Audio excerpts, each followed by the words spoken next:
చెప్తుందంటే అఖిరానందన్ కు సారీ అఖిరానందన్ గారు, నేను ఒక చిన్న మీకు ఒక మాట చెప్తున్నాను. మా పవన్ కళ్యాణ్ గారు ఆస్తులు ఇస్తాడో ఇవ్వడో తెలియదు కానీ మంచి అభిమానాన్ని మాత్రం ఇచ్చేసాడండి. ఆల్రెడీ అభిమానంతో మీరు సంపాదించుకోవచ్చు. సినిమాలో నటిస్తారో యాడ్స్ చేస్తారో అది మీ ఇష్టం. అఖిరానందన్ గారు కంపల్సరిగా ఆస్తులు అయితే పక్కా ఇవ్వలేడు, అభిమానాన్ని మాత్రం కోట్ల మంది అభిమానిని మీకు సొంతం చేసేసాడు. సో దాని ద్వారా మీరు సంపాదించుకుంటారో ఇంకేం చేసుకుంటారో మీ ఇష్టం.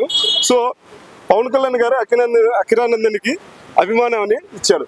సో ప్రజెంట్ గా ఎక్కడ చూసినా కూడా అఖిరానందన్ కనిపిస్తా ఉన్నాడు పవన్ కళ్యాణ్ వెనకాల. ముందు ఈయన ఉన్నా కూడా అందరితో ఆయన మీదకి వెళ్తుంది. సో మరి సినిమా రంగంలోకి ఎంట్రీ ఇస్తే ఎట్లా ఉండబోతుంది అనుకోవచ్చు? అఖిరానందన్ యాక్చువల్ గా హైట్ బీటు పర్సనాలిటీ బాగానే ఉన్నాడు. సో ఒకప్పుడు పవన్ కళ్యాణ్ ఎక్కడ అమ్మాయి ఎక్కడ అబ్బాయి అనే ఒక సినిమా ఉంది స్టార్టింగ్, అక్కడ పవన్ కళ్యాణ్ మాదిరే ఉన్నాడు. ఆ ఫేస్ కట్ గానీ ఆ హెయిర్ స్టైల్ గానీ రాను హైట్ తగ్గట్టు విలన్ చూపించి సినిమా తీయాలి, మంచి సినిమా రావాలని కోరుకుంటున్నాడు. ఇందులో నో డౌట్ అండి వస్తుంది. పూరి జగన్నాథో లేకపోతే ఇప్పుడు వచ్చే అనిల్ రావిపూడి కానీ లేకపోతే ఇంకా కొత్తగా వచ్చే వంగ, ఆయన పేరేంటి సందీప్ రెడ్డి వంగ, అలాంటి వాళ్ళ చేతిలో పడ్డాడంటే ఒక కెరీర్ మలుపు తిరుగుతుంది. కూటమి లెక్కనే ఉంటది. పవన్ కళ్యాణ్ అయినా చంద్రబాబు అయినా కానీ పర్ఫెక్ట్ ఉంటారు. Any doubt no doubt. Pawan Kalyan చాలా మంచోడు, చంద్రబాబు కూడా మంచోడు, లోకేష్ కూడా మంచోడు. అన్ని వాళ్ళు మంచి పని చేస్తారు. ఆంధ్ర తెలంగాణని జగన్ కూడా మంచోడే, అందరు మంచోళ్ళే. దొంగలే వాళ్ళు మధ్యలో అవలాగాలు ఉంటారు. మధ్యలో అవలాగాలు అంటే ఆల్స్ ఫాల్ట్ నా కొడుకులు ఉంటారు. అంటే కొంతమంది మొన్నటి వరకు డిప్యూటీ సీఎం గా పవన్ కళ్యాణ్ వద్దు అన్నారు. సో అలాంటి వాళ్ళకి ఇప్పుడు 50 lakhs ఇచ్చాడు కానీ కొంతమంది పవన్ కళ్యాణ్ వద్దని, కొంతమంది ఇప్పుడు ఎట్లుంటది 2 సైడ్ ఉండదు, 1 సైడ్ ఉండాలి. 2 సైడ్ మాట్లాడతారు, 2 సైడే వద్దు.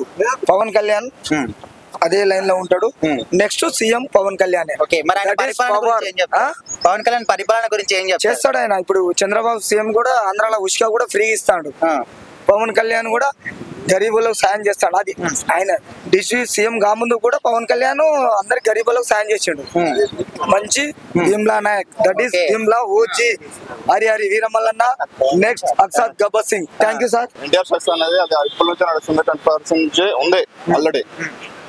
ఇప్పుడు వచ్చేసరికి రైతులకి ఒక ఎకరానికి వచ్చేసరికి మిరపరావు దేశం రైతుకి 1,70,000 2 లక్షల రూపాయలు పెట్టుబడి అవుతుంది. పెట్టుబడి గవర్నమెంట్ లో ప్రభుత్వం ఉన్నప్పుడు ఏ ప్రభుత్వం అయినా సరే ఈ గిట్టుబాటు ధర అయితే ఏ రైతు ఆత్మహత్య చేసుకోడు. 1,500 1,200 1000 2,000 రూపాయలు ముందుగట్టు వచ్చేసి పడుతుంది. ఒక చిన్న డబ్బా ఇంత ఉండదు. 1,500 2,000 అంటే కొనాలంటున్నాం. కూలోళ్ళు వస్తే 300 400 అంటున్నారు. ఇట్లాంటప్పుడు మేము ఎడిపోవాలి. ఇవాళ రేట్ వచ్చేసరికల్లా 13 14 అంటున్నారు. 20,000 లెక్కలేని మాకు గిట్టుబాటు ఏమైంది? 70-80,000 పెట్టుబడులు అవుతున్నాయి. ఈ పెట్టుబడులన్నీ ఏమి పెట్టాలి? ఇల్లు ఊరు వదిలిపెట్టి ఇటు రావాల్సి వస్తుంది. అంటే ఒకవేళ పవన్ కళ్యాణ్ గారి దృష్టికి తీసుకెళ్తే న్యాయం జరగవచ్చు కదా? ఏం జరుగుతానా? ఏం జరగదు. అంటే ఇప్పుడు ఆయన పదవిలోకి రాకముందు కూడా చాలా మందికి హెల్ప్ చేశాడు కదా. సో ఒకవేళ ఈ ప్రాబ్లం కూడా చెప్తే హెల్ప్ చేస్తాడు కదా పక్క.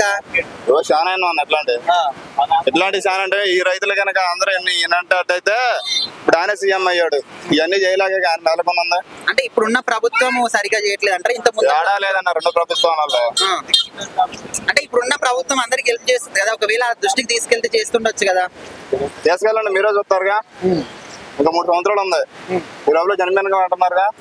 ఈ 3 సంవత్సరాలు ఆయన చేస్తే ఆయన సీఎం అయితే పవన్ కళ్యాణ్ ఎవరికన్నా ఎక్కడన్నా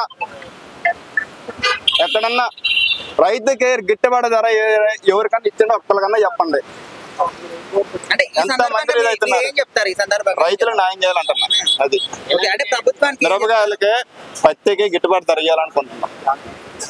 ఒక్కొక్క 10 క్వింటాలు కూడా కావాలి. ఇప్పుడు ఒక నెల్లిపడి ఎంత ఇబ్బంది పడుతున్నాడు ఎంత ఇబ్బంది పడుతుంది. అప్పులు తెచ్చుకొని ఊరు వదిలి పెట్టుకొని రావాల్సి వచ్చిన పరిస్థితి దేనికి వచ్చింది మాకు? ప్రభుత్వం గిట్టుబాటు రేట్ ఇస్తే మాకు ఇంత దాకా వచ్చేవాళ్ళం కాదుగా. అది బాగు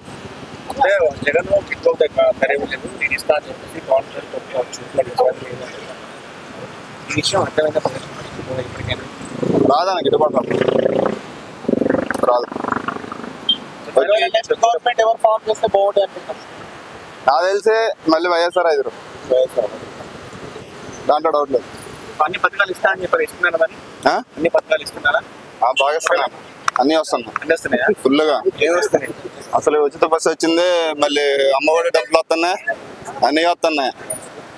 మళ్ళీ కనుక రాకపోతే అట్ట. సార్ నమస్తే సార్. నమస్తే. So deputy CM Pawan Kalyan గారు ఎన్టీఆర్ ట్రస్ట్ కి 50 లక్షలు డొనేషన్ ఇవ్వడం జరిగింది. సో కొంతమంది మొన్నటి వరకు టీడీపీ వాళ్ళే మాకు డిప్యూటీ సీఎం వద్దని అన్నారు కదా, మరి ఇప్పటికైనా అర్థం చేసుకుంటారు ఆయన మంచితనాన్ని? ఏం అర్థం చేసుకోరండి. నిజంగా 50 లక్షలు ఇవ్వటం అనేటువంటిది ఆయన ఇన్స్టాల్ చేయటంగా భావిస్తున్నారు టీడీపీ వాళ్ళు. పవన్ కళ్యాణ్ గారు తెచ్చుకుంటే 1 2 కోట్లు ఇవ్వాలి, 50 లక్షలు ఇచ్చిన ఏంటి అసలు? ₹1 ఇచ్చే వాళ్ళు కావాలి కదా. పవన్ కళ్యాణ్ స్థాయి ₹1 ఇవ్వాలి. ఆయన డిప్యూటీ సీఎం ఆయన ₹1 ఇస్తే ఇంకా గ్రాండ్ గా ఉండేది. 50 లక్షలు ఇవ్వడం అనేది బాగాలేదు. మేము బాగా డిసప్పాయింట్ అయిపోయాం అందరం, అది వాస్తవం. ఇంకోటి చెప్పండి, అడగండి. అంటే ఇప్పుడు అఖిలానందన్ ఉన్నారు కదా వాళ్ళ కొడుకు, మరి ఇట్లా ఈ విధంగా దాన ధర్మాలు చేస్తా ఉంటే ఆయనకి ఆస్తులు ఏముంటాయి అనేది ఇంకో క్వశ్చన్. ఆయన ఒకప్పుడు ఆయనకి ఏమి ఉండేకో, చిరంజీవి గారే ఆయన ఆస్తి, మెగాస్టార్ చిరంజీవి గారే పవన్ కళ్యాణ్ గారి ఆస్తి. అన్న సంపాదిస్తుంటే ఆయన హాయిగా కూర్చొని ఒక నొలక మంచం వేసుకొని పడుకునేవాడట, చక్కగా అన్ని తింటూ దాని మీద పడుకుంటూ అక్కడే నిద్రపోయేవాడు. అటువంటి ఆయన చిరంజీవి గారి యొక్క ప్రోత్సాహంతో వచ్చారు. తన అద్భుతమైనటువంటి నటనతో, ఇంకొకటి ఏంటంటే ఆయన నిజంగా స్టార్. ఆయన ఆ స్టారిజంతో ఆయన ఎంతో అభిమానాన్ని చేరుకున్నారు. పవన్ కళ్యాణ్ గారి స్పెషల్ ఏంటంటే చిరంజీవి గారికి పవన్ కళ్యాణ్ గారు కంపేర్ చేస్తే, చిరంజీవి గారి సినిమా కనుక ఫ్లాప్ అయిందంటే ఇంకా ఫ్లాపే, ఏముండదు, మా డబ్బులు రావు. పవన్ కళ్యాణ్ గారి సినిమా ఫ్లాప్ అయినా సరే డబ్బులు వస్తాయి. సో ఇప్పుడు అఖిలానందన్ గురించి ఎక్కడ చూసినా కూడా సోషల్ మీడియా మొత్తం ఆయన గురించి నడుస్తుంది. సో ఒకవేళ ఆయన సినిమా రంగంలోకి ఎంట్రీ ఇస్తే ఎట్లా ఉంటది? తండ్రిని మించిన అతనేడు అవుతాడా? సూపర్ హిట్ అవుతుంది. అసలు ఆయన రావాలి కూడా, అఖిలానందన్ గారు సినిమా రంగంలో రావాలి అని కూడా అందరం కోరుకుంటున్నాం. జనసేన పార్టీ వాళ్ళు కోరుకుంటున్నాం, జనసేన సైనికులుగా కోరుకుంటున్నాం, ఫ్యాన్స్ గా కూడా కోరుకుంటున్నాం. ఇక్కడ డబ్బుల గురించి చెప్పడం ఏంటంటే, పవన్ కళ్యాణ్ గారికి డబ్బు కొదవేముంది. ఆయన ఎంత దాన ధర్మాలు చేసినా అంతే స్థాయిలో ఆయనకు తిరిగి రిటర్న్స్ వస్తాయి. ఆయన కొన్ని సినిమాలు నటిస్తే చాలు కొన్ని ₹1,00,00,000 సంపాదిస్తారు. అన్ని ₹1,00,00,000 సంపాదనని వదులుకొని ఆయన వెళ్ళాడు. ఈవెన్ చాలా మందికి తెలియదేమో, ఆయన 3 పెళ్లిళ్ళు చేసుకున్నారు, విడాకులు ఇచ్చారంటారు. విడాకులు ఇచ్చిన ప్రతి స్త్రీకి కూడా ఆయన ఎంతో ధనం ఇచ్చారు.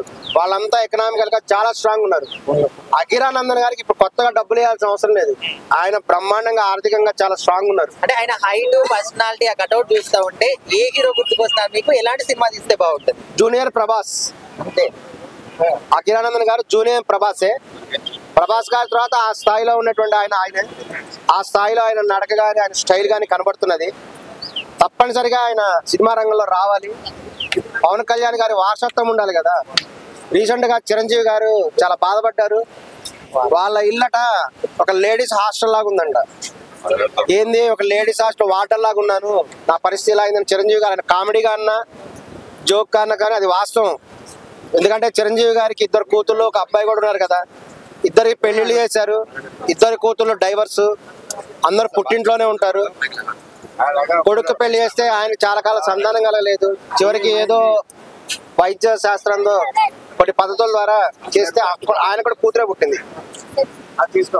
చివరికి ఇల్లు మొత్తం కూడా ఆడవాళ్ళతో నిండిపోయింది. నాగబాబు గారి కూతురు చేస్తే ఆమె డైవర్స్ తీసుకుని ఆమె ఇంట్లోనే ఉంది. ఇది ఒక శాపం లాగా ఉంది చిరంజీవి ఫ్యామిలీస్ లో. సో ఓవరాల్ గా పవన్ కళ్యాణ్ గురించి ఏం చెప్తారు ఒక మాట? పవన్ కళ్యాణ్ గారి గురించి చెప్పాలంటే కాబోయే సీఎం పవన్ కళ్యాణ్ గారు. ఆంధ్రప్రదేశ్ రాష్ట్రానికి కాబోయే సీఎం ఎవరంటే ఈయన పవన్ కళ్యాణ్ గారి అనే అభిప్రాయం ఉంది. ఆయన అవుతారు కూడా. దీనికి 100% కూడా చంద్రబాబు నాయుడు గారు సపోర్ట్ చేస్తారని మేము భావిస్తున్నాం.